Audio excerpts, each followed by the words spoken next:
जय हिंद दोस्तों। इन्फ्राडोज के नए एपिसोड में आपका स्वागत है। तो चलिए शुरू करते हैं। पहली खबर की शुरुआत करते हैं कर्नाटक से, जहां पर दोस्तों कर्नाटक सरकार स्टेट के अंदर एक और लॉजिस्टिक पार्क को डेवलप करने जा रही है और इसको लेकर KSIIDC के द्वारा टेंडर फ्लोट कर दिए गए हैं।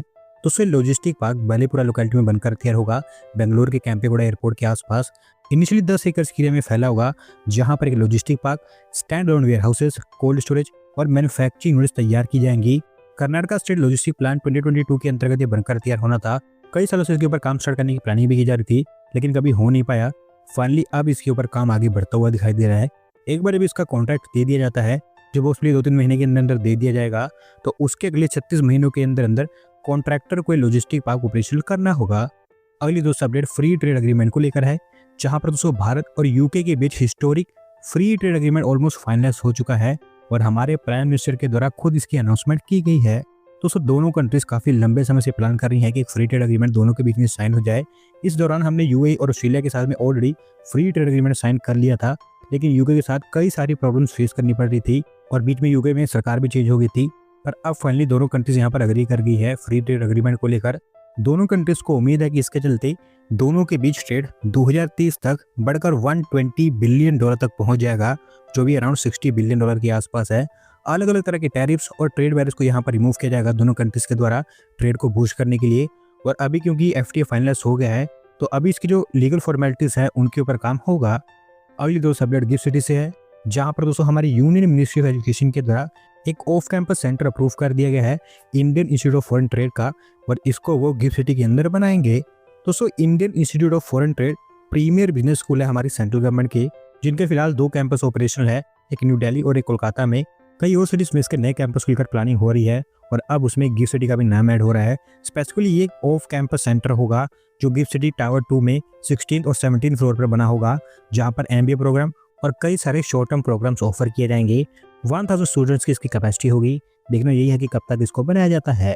अगली दोस्तों अपडेट आंध्र प्रदेश सरकार से है, जो स्टेट के अंदर अब एक नई ट्रांसमीडिया सिटी को भी सेटअप करेंगे और ये पूरे देश में पहली ट्रांसमीडिया सिटी होगी। दोस्तों बेसिकली इस प्रोजेक्ट का नाम क्रिएटर लैंड होगा, जिसको एक ट्रांसमीडिया इंटरटेनमेंट सिटी के रूप में डेवलप किया जाएगा। वेब समिट जो कि मुंबई में ऑर्गेनाइज करवाई जा रही थी, वहां पर इसको लेकर आंध्र प्रदेश सरकार ने एक MOU भी साइन किया है, जहां पर बताया गया है कि story telling, films, gaming, music, virtual production और AI ड्रिवन कंटेंट के ऊपर यहाँ पर फोकस किया जाएगा। कंटेंट क्रिएशन को लेकर यहाँ पर एक अकेडमी भी सेटअप की जाएगी, जहां पर यूथ की स्किलिंग के ऊपर फोकस किया जाएगा कंटेंट क्रिएशन में। अमरावती में ही ये बनकर तैयार होगी, जो आगे चलकर आंध्र प्रदेश की कैपिटल होने वाली है। आंध्र प्रदेश सरकार के अकॉर्डिंग अगले 6 सालों के अंदर इस क्रिएटर लैंड में 10,000 करोड़ रुपये की इन्वेस्टमेंट आएगी और साथ साथ 25,000 के आसपास जॉब्स इसके थ्रू जनरेट होंगी। अगली दोस्तों अपडेट ओडिशा से है, जहां पर दोस्तों ओडिशा सरकार स्टेट के अंदर एक 3 टियर कॉरिडोर को डेवलप करने जा रही है और इसको लेकर उन्होंने ब्लूप्रिंट तैयार कर लिया है। दोस्तों 3 टियर कॉरिडोर स्पेसिफिकली भुवनेश्वर के अंदर डेवलप किया जाएगा रोड ट्रांसपोर्ट कनेक्टिविटी को इंप्रूव करने के लिए। जयदेव विहार से नंदन कानन के बीच में बनकर तैयार होगा, जहां पर इसकी लेंथ 13.2 किलोमीटर की होगी। ग्राउंड लेवल पब्लिक ट्रांसपोर्ट के लिए होगा, जबकि पहले डेक पर एक 4 लेन का एलिवेटेड रोड बनाया जाएगा मिक्स्ड व्हीकल ट्रैफिक के लिए, जबकि दूसरा डेक या फिर अपर डेक भुवनेश्वर मेट्रो के लिए होगा। XIMB स्क्वायर और कलिंगा हॉस्पिटल स्क्वायर पर कुछ फ्लाईओवर्स और स्लिप रोड्स भी यहाँ पर बनाए जाएंगे। 4.5 किलोमीटर के आसपास इसकी भी लेंथ होगी। अभी इसको लेकर टेक्निकल वर्क कंप्लीट हो चुका है। अगले कुछ दिनों के अंदर टेंडरिंग स्टार्ट हो जाएगी और मोस्टली अगले 3 से 3.5 सालों के अंदर ये कॉरिडोर पूरा का पूरा तैयार होगा। अगली दोस्तों अपडेट एविएशन सेक्टर से है, जहां पर दोस्तों हमारी यूनियन मिनिस्ट्री ऑफ एविएशन के द्वारा इन प्रिंसिपल अप्रूवल दे दी गई है कोटा और पुरी एयरपोर्ट्स को, और फाइनली अब कह सकते हैं कि इन एयरपोर्ट्स के ऊपर काम आगे बढ़ पाएगा। दोस्तों कोटा एयरपोर्ट तो राजस्थान में बनकर तैयार होगा, स्पेसिफिकली शंभूपुरा विलेज में 1250 एकड़ एरिया में फैला होगा, जहां पर 3200 मीटर लंबा रनवे, 15,000 स्क्वायर मीटर के एरिया में एक टर्मिनल बिल्डिंग, 8 सी टावर, टेक्निकल बिल्डिंग, 250 कार्स की पार्किंग और एक पब्लिक ट्रांसपोर्ट जोन तैयार किया जाएगा। इसके साथ साथ पूरी एयरपोर्ट ओडिशा में बनकर तैयार होगा और ये एक इंटरनेशनल लेवल का एयरपोर्ट होगा, जो 1164 एकड़ एरिया में फैला होगा। इनिशियली यहाँ पर भी एक रनवे बनाया जाएगा 3650 किलोमीटर लंबा, बाकी टर्मिनल बिल्डिंग, 8 सी टावर, पार्किंग फैसिलिटीज, ऐसी जो फैसिलिटीज जो कि नए एयरपोर्ट्स पर बनती हैं वो सब यहाँ पर तैयार की जाएंगी। अगली दोस्तों अपडेट हरियाणा से है, जहाँ पर दोस्तों हरियाणा सरकार के द्वारा हरियाणा AI डेवलपमेंट बजट को अप्रूव कर दिया गया स्टेट के अंदर, और इसके थ्रू उनकी कोशिश है कि गुरुग्राम की जो सुपरमेसी भी नोएडा के ऊपर बनी हुई है उसको कंटिन्यू रखा जाए। दोस्तों बेसिकली पिछले कुछ सालों में देखा गया है कि नोएडा काफ़ी तेज़ी से देश का एक मैन्युफैक्चरिंग और आईटी हब बनता जा रहा है, जो एक डायरेक्ट चैलेंज है गुरुग्राम के लिए। हालांकि अभी गुरुग्राम काफ़ी ज़्यादा आगे है, लेकिन पिछले कुछ सालों में देखा गया है कि नोएडा ने कई सारे की इंडिकेटर्स में गुरुग्राम को ओवरटेक कर दिया है। और अभी यहाँ पर जो सिनेरियो चेंज हो रहा है उसको दोबारा से फेवर में लाने के लिए हरियाणा सरकार के द्वारा नई पॉलिसी या फिर नया प्रोग्राम यहाँ पर लॉन्च किया गया है। 474 करोड़ रुपये यहाँ पर खर्च किए जाएंगे, जिसके अंतर्गत सबसे पहले एक ग्लोबल एआई सेंटर तैयार किया जाएगा गुरुग्राम के अंदर, जिसके थ्रू गुरुग्राम में एडमिनिस्ट्रेशन को और इम्प्रूव किया जाएगा। एक एडवांस कंप्यूटिंग फैसिलिटी भी तैयार की जाएगी पंचकुला के अंदर, और 50,000 के आसपास प्रोफेशनल्स की ट्रेनिंग के ऊपर भी काम किया जाएगा एआई, मशीन लर्निंग और डेटा साइंस के एरिया में। ओवरऑल देखना ये है कि कितना फ्रूटफुल साबित हो पाता है। अगली दोस्तों अपडेट उत्तर प्रदेश से है, जहाँ पर दोस्तों यूपी सरकार के द्वारा एक नई ग्लोबल कैपेबिलिटी सेंटर पॉलिसी को लॉन्च कर दिया गया स्टेट के लिए, और इसके थ्रू उनका टारगेट है कि जीसीसी के एरिया में बड़े स्केल पर एफडीआई यूपी में आती हुई दिखाई दे। दोस्तों बेसिकली ग्लोबल कैपेबिलिटी सेंटर्स अभी आईटी सेक्टर की एक मेन कंपोनेंट बन चुके हैं। अगले कुछ सालों के अंदर अंदर भारत में हंड्रेड्स ऑफ नए जीसीसी आपको देखने को मिलेंगे, और उनमें से कुछ को यूपी में लाने के लिए पॉलिसी यहाँ पर लॉन्च की गई है, जहाँ पर हर लेवल पर ऑपरेशन से लेकर स्किल डेवलपमेंट तक यूपी सरकार इन्वेस्टर्स को असिस्टेंस देगी, और वो भी कॉम्प्रिहेंसिव 20% के आसपास ऑपरेशन सब्सिडी भी यहाँ पर देने की बात की गई है। स्टैम्प ड्यूटी, टैक्स रीइंबर्समेंट, इसको लेकर भी कई सारे बेनिफिट्स यहाँ पर रिलीज किए जाएंगे। ऑलमोस्ट 5 लाख के आसपास जॉब्स यहाँ पर जनरेट करने का टारगेट है। देखते हैं कि ये कितनी सक्सेसफुल हो पाती है।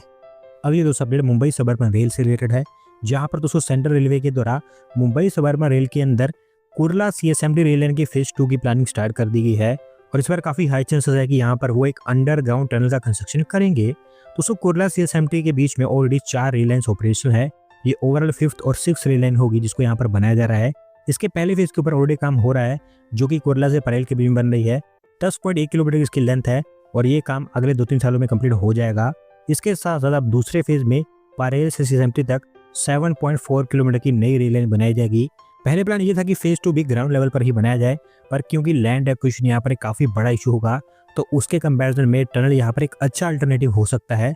और अगर ये बनती है तो ओवरऑल ये मुंबई सबअर्बन रेल की पहली रेल टनल होगी जो कि मुंबई के अंदर बनेगी। 3000 करोड़ रुपये के आसपास यहाँ पर खर्च किए जाएंगे। अभी मुंबई रेल विकास कॉर्पोरेशन और सेंट्रल रेलवे दोनों ने मिलकर इसको लेकर प्रीलिमिनरी डिस्कशन स्टार्ट कर दी है। यहाँ पर वो आगे चलकर फिजिबिलिटी कंडक्ट करेंगे। अगर ये फिजिबल पाई जाती है तो इसके ऊपर काम होगा। अगली दोस्तों अपडेट मेघालय से है, जहाँ पर दोस्तों मेघालय सरकार अभी चाहती है कि बालजीक एयरपोर्ट को एक्सपांड कर दिया जाए, और इसको लेकर उन्होंने प्रपोजल हमारी एयरपोर्ट अथॉरिटी ऑफ इंडिया के पास में पहुंचा दिया है। दोस्तों बालजीक एयरपोर्ट वेस्ट गारो हिल्स डिस्ट्रिक्ट में लोकेटेड है, तोरा सिटी के आउटस्कर्ट्स पर। इनिशियल टारगेट ये है कि 20 सीटर एयरक्राफ्ट के लिए इसको तैयार कर दिया जाए, और इसको लेकर यहाँ पर ऑलरेडी इंफ्रास्ट्रक्चर बना हुआ है, बस सर्विसेज यहाँ पर स्टार्ट करने की जरूरत है। और क्योंकि इंफ्रास्ट्रक्चर एक्सपांशन यहाँ पर ATR 72 टाइप के एयरक्राफ्ट को हैंडल करने के लायक किया जाएगा, तो आगे चलकर बड़े एयरक्राफ्ट यहाँ से ऑपरेट हो पाएंगे। आज से कई साल पहले इसका एक्सपांशन को लेकर एयरपोर्ट अथॉरिटी ऑफ इंडिया ने मेघालय सरकार से फेज 1 के लिए 125 एकर्स और फेज 2 के लिए 115 एकर्स ऑफ लैंड डिमांड की थी, जो इनको नहीं मिली थी, जिसके लिए इसके ऊपर कभी काम आगे बढ़ ही नहीं पाया। पर अब क्योंकि स्टेट गवर्नमेंट खुद ही चाहती है कि इसको एक्सपांड किया जाए, तो अब वो जमीन देने के लिए तैयार है। होपफुली इसका एक्सपांशन के ऊपर काम हो पाएगा। आज की दोस्तों आखिरी अपडेट भी मुंबई से ही है, जहां पर दोस्तों महाराष्ट्र सरकार के द्वारा उतान विरार सेलिंग को फाइनली अप्रूव कर दिया गया है, और अब कई सालों की डिले के बाद ये काम आगे बढ़ पाएगा। दोस्तों बेसिकली ये प्रोजेक्ट वर्सोवा विरार सेलिंग का हिस्सा है, जिसको बनाने की प्लानिंग पिछले कई सारे सालों से की जा रही है, लेकिन जब से काम MMRD के हाथ में आया है तब से इसके ऊपर कुछ ना कुछ काम होता हुआ दिखाई दिया है। ओवरऑल 2 फेज में बनकर तैयार होगा। पहला फेज उतान से विरार तक 24.35 किलोमीटर, जबकि दूसरा विरार से पालघर तक, जिसके ऊपर भी फिजिबिलिटी का काम चल रहा है। पहले फेज में उतान वसई विरार यहाँ पर अप्रोच रोड्स भी बनाए जाएंगे, जहाँ पर कुल मिलाकर पहले फेज की लेंथ 55 किलोमीटर के आसपास पहुंच जाएगी। 60,000 करोड़ रुपये से ऊपर यहाँ पर खर्च आने वाला है, जिसमें से 72% of the funds Japan international cooperation agency provide करेगी, जबकि बाकी बची हुई 28% फंडिंग महाराष्ट्र सरकार और MMRD के द्वारा की जाएगी। और अभी क्योंकि अप्रूवल मिल गई है, तो फाइनली यहाँ पर हम कुछ एक्चुअल काम देख सकते हैं। दोस्तों आज की वीडियो में बस इतना ही। अगर आप अपने दोस्त के अपडेट सबमिट करना चाहते हैं तो डिस्क्रिप्शन दिए गए लिंक पर क्लिक करके सबमिट कर सकते हैं। और अगर आज की वीडियो पसंद आई हो तो वीडियो को लाइक करें, चैनल को सब्सक्राइब करें।